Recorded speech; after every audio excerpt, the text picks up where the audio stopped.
Welcome back to Miss Walter's Kitchen. Running through the parts of the chef's knife for you today.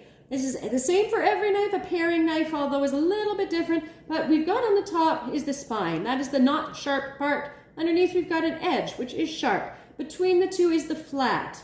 Okay? The tip is the tip, obviously. We've got the heel is where you're going to be doing the majority of your cutting. The bolster is between the blade and the handle. The butt is the far end, butt of the knife. The way that you are going to be holding your chef's knife, we're going to be using the pinch grip.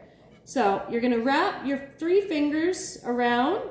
Using your other 2 fingers, you're going to pinch. So you have your index fingers holding the flat, your thumb is holding the flat. That gives you maximum control. So while when you're walking around the classroom, you have the knife, you're going to have the spine facing out. So if you walk by somebody, there's nothing to cut them with.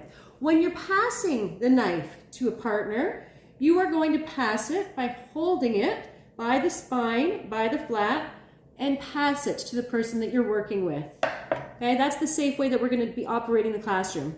Now, setting up your cutting station, everybody's going to come in when your cooks are setting up.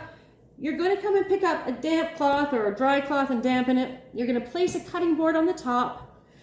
That causes it not to slip, so you're going to have a very nice clean surface to work on. You're going to come straight up to the counter. You're also going to have your landing bowl, which is where we're going to put the finished product that we're working with.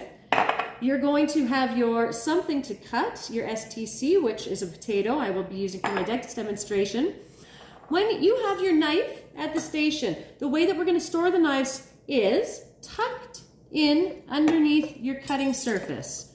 That way I know you are ready to go. That is the off position for a knife. Nobody can come and grab it. It's not edged anywhere. That is the safe way to operate in the classroom.